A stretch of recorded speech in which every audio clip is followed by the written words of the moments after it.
qui est enraciné dans la parole. Quand on est un bon chrétien, on va lutter, on va résister, on va se maintenir et on va vaincre. La Bible déclare résister au diable. Résister au diable. Et il fuira loin de vous. Vous n'arrivez pas à résister parce que vous n'êtes pas enraciné. Vous n'avez pas de racines dans votre foi. Vous êtes un chrétien simple. Ah. Je suis chrétien seul. Et jusqu'à ce jour, vous avez peur des démons. Jusqu'à ce jour, vous ne saurez pas achever à prier sans chasser les démons.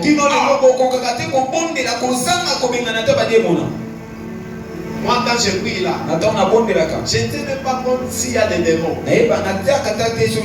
Parce que je sais que là où il y a Dieu, la présence de Dieu, la présence de Dieu, je sais que la présence de Dieu, c'est l'absence des démons.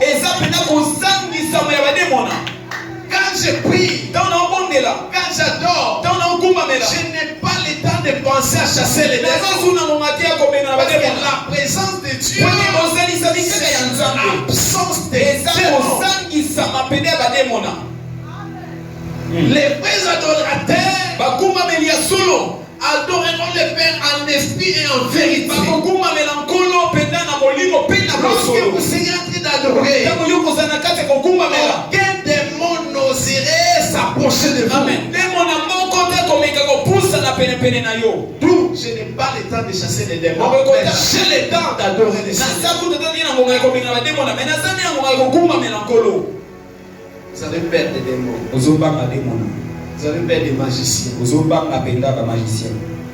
C'est parce que vous n'avez pas encore connu le Seigneur. C'est parce que vous ne courez pas vers la perfection. Vous n'avancez pas dans la foi. Depuis que vous avez reçu le Seigneur, vous êtes resté stagnant. Vous n'avancez pas. On risque d'être emporté par tout vent de doctrine. La course vers la perfection. Est-ce que quelqu'un me comprend? Amen. Amen. Amen. C'est la course vers la perfection. Quand vous lisez Ephésiens chapitre 4, verset 13, c'est-à-dire l'apôtre Paul courait vers la perfection en vue de la foi et de la connaissance du Fils de Dieu.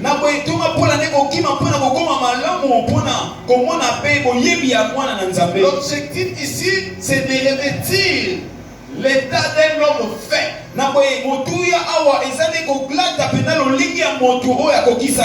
homme à la stature parfaite de Christ. Est-ce que quelqu'un me comprend? Amen. Dès que vous naissez dans la foi, commencez votre premier pas dans la foi.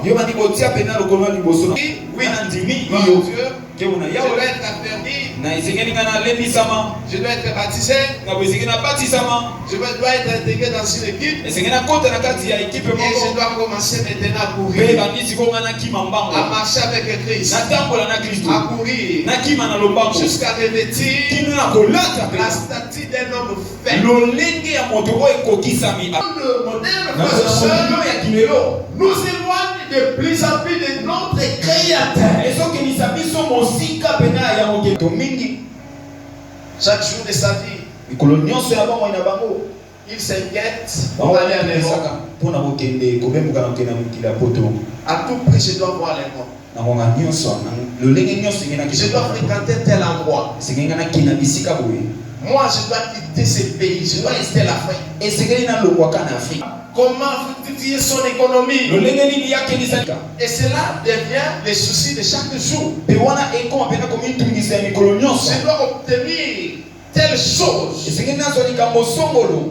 fait de cela le souci de chaque jour.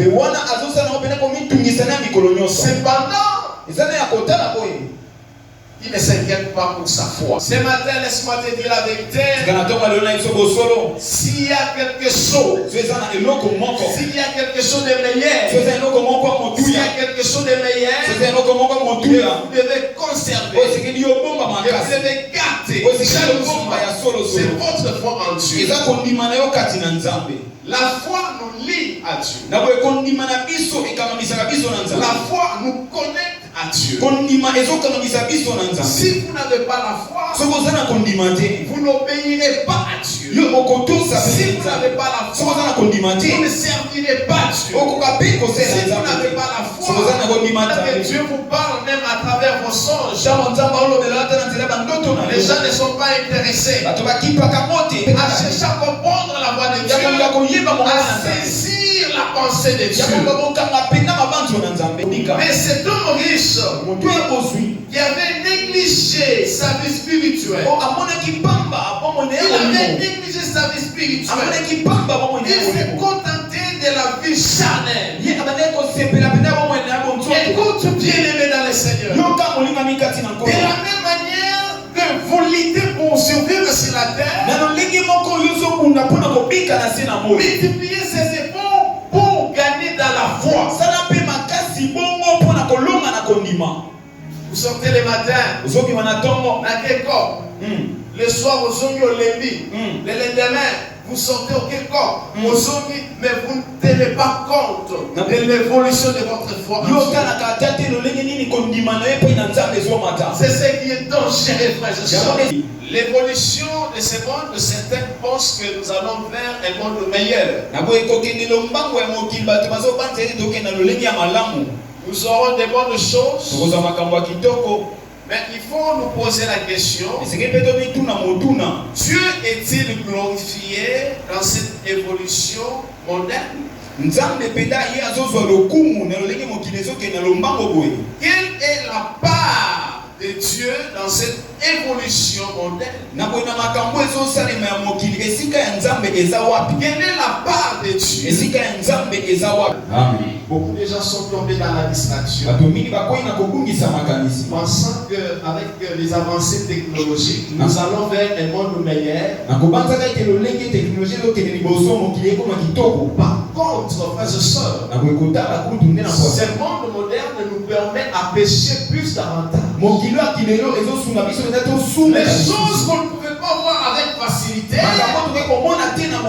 ces choses sont maintenant à la portée de tous. Bien-aimés, il y a beaucoup de gens aujourd'hui qui sont en train d'abandonner la foi pour s'attacher aux doctrines des démons. Vous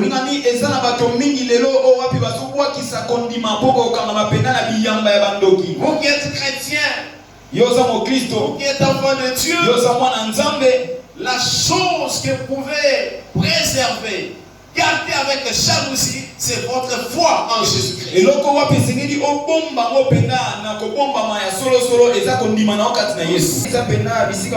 Les avancées technologiques, c'est pour booster l'économie du monde et faciliter les choses. Vous qui aimez toutes ces choses, les avancées technologiques, sachez qu'il y a un piège derrière ces choses. Mais ces avancées permettent que le péché soit connu et soit pratiqué par un plus grand nombre à la fois. Dans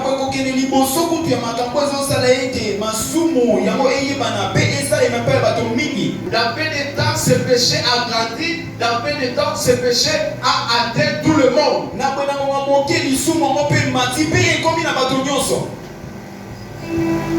Et les gens s'y approchent. Ils disent que nous allons vers un monde meilleur. Est-ce que ce monde meilleur respecte-t-il Dieu? Dieu est-il dans ce monde meilleur?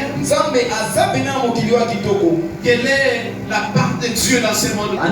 Vous ne vous appartenez plus. L'apôtre Paul dira plus de vie. Ce n'est plus moi, Gaspard, mais c'est Christ qui vit en combattre contre la chair. Il devait lutter pour vaincre la chair. La Bible déclare, celui qui vaincra ne mourra pas dans la foi.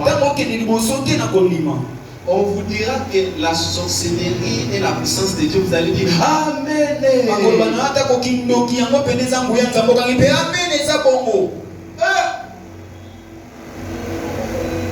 La magie est la puissance de Dieu. Et les gens disent Amen. Amen. Amen. Et c'est parce que, frères et sœurs, vous ne voulez pas mourir pour apprendre de Dieu, mourir pour connaître Dieu, mourir pour servir Dieu. Le fait de rester stagnant dans le diable est derrière vous. Il cherche à vous ramener dans le La technologie est en train d'avancer. L'objectif ici, c'est pour gérer l'humanité. Je vais vous donner un exemple. Hier, nous avions des 4 SIM qui étaient un peu gros. Et aujourd'hui, nous avons des nano SIM. Des petites SIM dans nos téléphones. Mais je vous dis que demain, nous n'aurons plus besoin d'avoir une carte SIM. Ceux qui ont des décodeurs, des canaux plus ou d'autres, tout ça, ils ont des décodeurs sans carte. Il n'y a plus de carte. Tout est géré par les codes. Les numéros de votre décodeur, c'est les codes de votre abonnement. De la même manière qu'un jour, vous n'aurez plus besoin d'un numéro. Seulement votre numéro va vous connecter au réseau. Le même numéro va te connecter à la banque. Le même numéro va te connecter à l'hôpital. Le même numéro va te connecter à tout ce que tu peux avoir besoin. Mais regarde où se trouve le piège. La Bible dit dans Apocalypse chapitre 3, verset 11 à 18. Lorsque Lucifer prendra le pouvoir, il va contrôler l'économie du monde. La Bible dit ceci. En ce moment-là, vous ne pouvez pas vendre ni acheter sans avoir sa marque.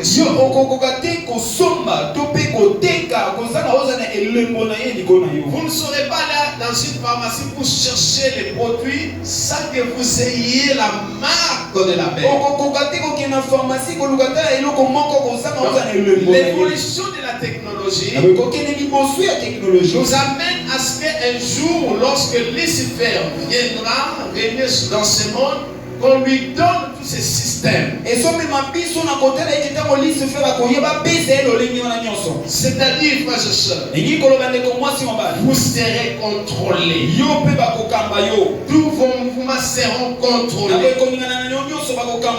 Si vous ne croyez pas à cet homme, on va vous bloquer. Il n'y aura pas d'autre justice que cet homme-là.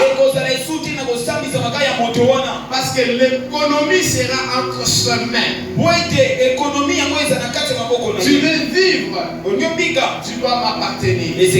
Tu veux vivre, tu dois m'appartenir. Tu dois vivre, tu dois m'appartenir.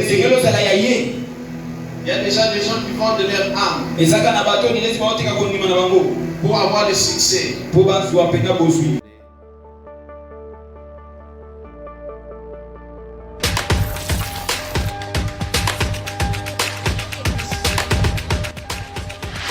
Organise, c'est une activité d'évangélisation et d'exaucement. Nous sommes sur Avenue Titile numéro 16 dans la commune de Barumbu, direction Itaga. À travers cette activité, Dieu va restaurer votre vie, avait transformé, avait changé de vie et avait apporté la gloire de Dieu. Nous vous invitons à travers cette activité évangélique dénommée Estakuo, où nous allons exploiter les thèmes. Il y a une grande joie dans cette ville. Il s'agit de la vie de Samarie. Mais cette fois-ci, il s'agira de votre vie. Il faut que la joie de l'Éternel gagne votre vie. Il faut que la paix de l'Éternel gagne votre vie. L'apôtre Paul dit que je n'ai pas honte de l'évangile car c'est une puissance de Dieu pour le salut de quiconque croit. Bien-aimés, venez écouter l'évangile. On vous a donné de l'huile, ça n'a rien changé. Ça n'a rien changé dans votre vie. On vous a donné des potions de fétiches. On vous a donné des bougies, du sel. On vous a donné de l'eau. Et tout cela n'a rien changé. C'est comme dans la vie de Samarie. Les magiciens, Simon le magicien, faisait de grandes choses, des choses étonnantes, et ces choses n'avaient pas apporté la joie dans la ville des habitants de Samarie. Voilà pourquoi je vous invite, frères et sœurs, venez écouter l'évangile, la bonne nouvelle du royaume des cieux qui transforme la vie et qui apporte la joie de l'Éternel. Lorsque Philippe avait apporté l'évangile dans la vie de Samarie, tout Samarie avait changé. La Bible déclare qu'il y eut une grande joie parce que l'évangile était annoncé et que les habitants de la Samarie avaient accepté de tout leur cœur l'évangile.